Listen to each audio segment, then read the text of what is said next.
ये सेवा नवीन आचार्य एवं कार्यरत आचार्य प्रशिक्षण वर्ग 2025 के इस समापन उत्सव में यहाँ उपस्थित मैं जिनकी आभारी हूँ, जिन्होंने मुझे इस कार्यक्रम में आने का सौभाग्य प्रदान किया। ऐसे श्रीमान प्रदीप कुमार कुशवाहा जी, प्रदेश सचिव का दायित्व जिनके ऊपर है और लगातार अपनी कर्मठशीलता से, अपनी लगनशीलता से विद्या भारती परिवार को एक नई ऊर्जा देने का काम करते हैं, ऐसे भाई साहब प्रदीप कुशवाहा जी इस मौके पर यहाँ उपस्थित मेरे अभिभावक और भले ही उम्र के कई वसंत वो पार कर चुके हैं, उसके बावजूद भी आज भी युवाओं का जोश है और हर सामाजिक गतिविधियों में अग्रणी नामों में कोई एक नाम हम सब लोग के दिलो दिमाग में रहता है तो वो आदरणीय लक्ष्मी नारायण डोकानिया जी का रहता है। वो हमारे समक्ष उपस्थित हैं। साथ ही साथ इस मौके पर यहाँ उपस्थित क्षेत्रीय संगठन मंत्री और आज के इस कार्यक्रम के मुख्य वक्ता आदरणीय श्रीमान ख्याली राम जी, इस मौके पर यहाँ उपस्थित सैनिक स्कूल बटहा के सम्मानित अध्यक्ष विनोद जी, इस विद्यालय के सम्मानित प्राचार्य अमरेश जी, आज के इस कार्यक्रम का बहुत ही सुंदर संचालन कर रहे ओजस्वी मंच संचालन करता भाई मुकुंद कुमार जी, और मैं बधाई के साथ अभिनंदन करना चाहती हूँ, स्वागत करना चाहती हूँ यहाँ इस प्रसाद में उपस्थित तमाम हमारे आचार्य भाइयों और बहनों का, जिन्होंने 20 दिन की कठिन तपस्या के माध्यम से अपने आप को इस देश के भविष्य को तैयार करने के लिए जो अपनी तैयारी की है, ऐसे प्रसाद में उपस्थित तमाम हमारे कल जिनको उपाधि मिलने वाली है ऐसे सम्मानित आचार्य महोदय और हमारी आचार्य बहनें समेत इस प्रसाद में उपस्थित जितने प्रशिक्षकगण हैं, यहाँ पर जितने कलाकार हमारी बहनें हैं, जितने भाई हैं और श्रोता के रूप में, दर्शक के रूप में जो इस शहर के सम्मानित बंधुवर यहाँ उपस्थित हैं, मैं सबों को अपनी ओर से आज के इस कार्यक्रम की और जो लगातार अपनी मेहनत करके अपने आप को प्रशिक्षित करने का काम किया है, ऐसे सभी आचार्य बंधुओं का, अपनी बहनों का मैं यहाँ बहुत बहुत अभिनंदन करती हूँ। और आप चूंकि दक्षिण बिहार के विभिन्न जिलों से यहाँ आकर अपना प्रशिक्षण प्राप्त कर रहे हैं, इसलिए मैं सती बिहुला की इस धरती पर, दानवी राजा कंड की इस धरती पर, पतित पावनी माँ गंगा नदी के तट पर बसे हुए इस भागलपुर नगरी में आप तमाम लोगों का बहुत बहुत स्वागत और अभिनंदन करती हूँ। और मैं बहुत मंत्रमुग्ध हूँ। आप लोगों ने शुरुआती दौर से व्यायाम योग के माध्यम से, सूर्य नमस्कार के माध्यम से, आसन, गीत योग, समता किष्ट योग, वर्ग गीत और भाव नृत्य के माध्यम से जिस प्रकार से इस उमस भरी गर्मी में भी लोगों को यहाँ पर बिठा कर रखा, यह दिखाता है, प्रदर्शित करता है कि आपने बहुत ही मनोयोग से इस पूरे प्रशिक्षण को आत्मसात किया है और आप आने वाले समय में जिनको प्रशिक्षित करने वाले हैं, जिन छात्र छात्राओं के भविष्य का निर्माण करने वाले हैं, उसकी नींव आपने यहाँ पर रख दी। ऐसा आपने हम सबों को दिखाने का मौका दिया, इसके लिए मैं आप सबों को धन्यवाद देती हूँ। और बहुत ही पुराना, सबको पता है लेकिन आज भी प्रासंगिक है, जब हम कभी शिक्षकों की बात करें तो इतना महान वाक्य उनके लिए कहा गया है, गुरु गोविंद दो खरे काको लागू पाओ, बलिहारी गुरु आपनो गोविंद दियो बताए। तो ऐसे आदरणीय शिक्षक महोदय को, हमारी शिक्षक महोदया को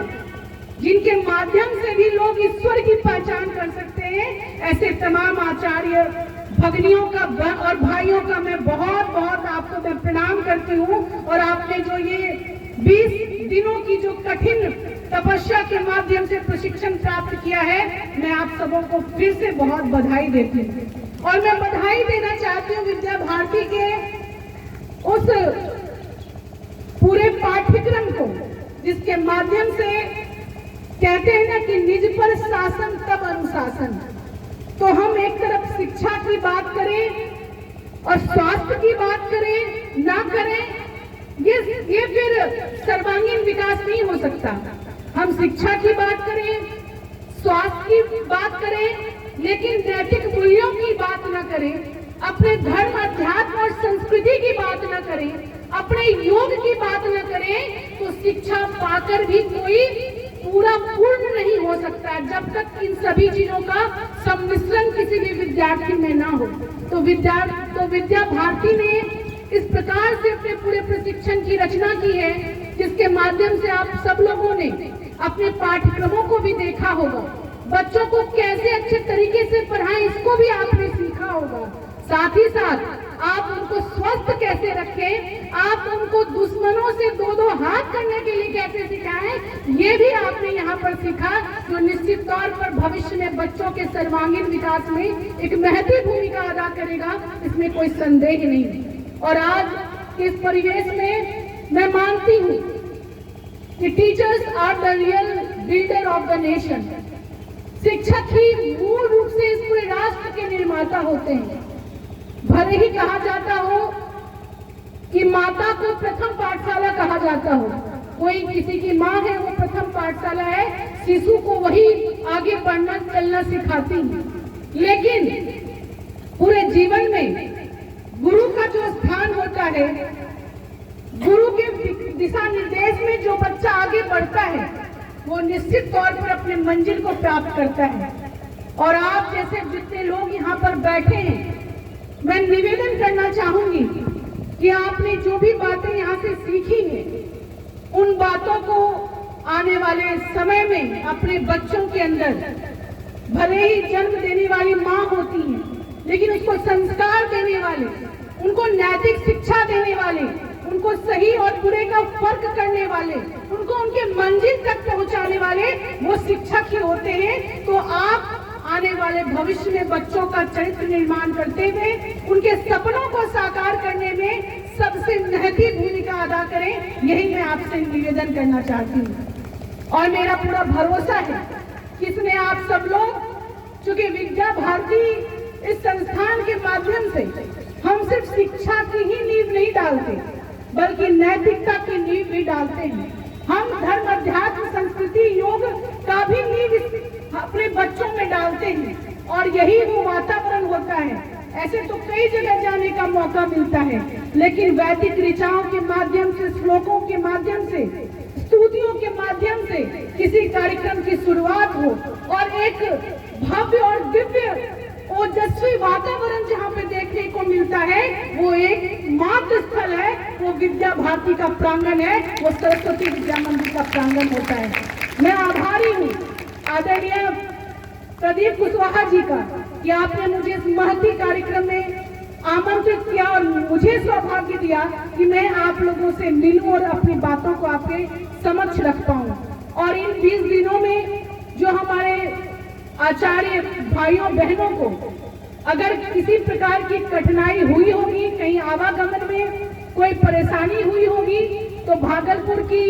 एक नागरिक होने के नाते मैं आपसे माफी भी चाहूंगी। लेकिन एक बात का मुझे भरोसा है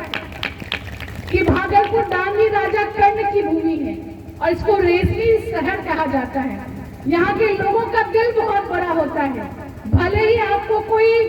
आने जाने में थोड़ी बहुत परेशानियां हुई होंगी, लेकिन जब आप यहाँ से प्रस्थान करेंगे तो भागलपुर के लोगों की यादें अपने दिलों में समेट कर प्रस्थान करेंगे। यहाँ की अच्छी यादों को बसा कर आप यहाँ से प्रस्थान करेंगे, इसमें कोई संदेह नहीं। मैं आप सब तमाम सभी उपस्थित, मैं अपनी बहनों का, मैं भाइयों का मैं पुनः अभिनंदन करती हूँ। और आप सब लोग जिस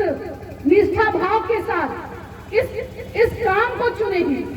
पढ़ना पढ़ाना, नौकरियां, आजकल हर कोई चाहता कि अच्छी ऊंची सैलरियां प्राप्त करें, एमएनसीज में नौकरी करें, लेकिन शिक्षक बनना बहुत कम लोग चाहते हैं। लेकिन जो शिक्षा का अलग जगाने की जिनमें चेष्टा है, जिनमें भाव है, मैं कह सकती हूँ दावे के साथ, ये वही एक शक्तिपूर्ण शिक्षक के रूप में है जो लोगों को अंधकार से प्रकाश की तरफ ले जा सकते हैं। ये वही शक्तिपूर्ण है शिक्षक के रूप में जो अपने बच्चों के भविष्य का निर्माण कर सकते हैं, जो देश को आने वाले समय में विश्व के सबसे अग्रणी श्रेणी में, अग्रणी जगह में लाने की चेष्टा कर सकते हैं। ये वही शक्तिपुंज है, ये आप हैं जो यहाँ लोग बैठे हुए हैं। मैं आप तमाम लोगों का पुनः बहुत बहुत अभिनंदन करते हुए और बहुत ज्यादा वक्त न लेते हुए, कब वक्त गुजर गया पता ही नहीं चला कि 5:30 से लेकर अभी 7 बज रहे हैं, लेकिन कभी भी यह इच्छा नहीं हुई आपको, आपके कार्यक्रमों को देखकर कि यहाँ से उठ जाऊं, प्रस्थान कर जाऊं। मुझे तो लगता है और काश समय रहता सर की और यहाँ पे लोगों के द्वारा और कुछ प्रदर्शन होते और कुछ कला की बातें यहाँ पर दिखाई पड़ती तो मुझे लगता है 1-2 घंटे और हम बैठ सकते थे। इतना अच्छा आयोजन आपने किया है, तो मैं बहुत बहुत आपको बधाई देते हुए इस बहुत ही अच्छे कार्यक्रम की आपको मैं धन्यवाद देती हूँ। और पुनः मैं इस विद्यालय प्रबंधन को, इस कार्यक्रम के आयोजनकर्ता को मैं अपनी ओर से बहुत बहुत धन्यवाद और आभार व्यक्त करती हूँ कि आपने मुझे यहाँ बुलाया और आमंत्रित किया। बहुत बहुत धन्यवाद। वंदे मातरम। जय हिंद।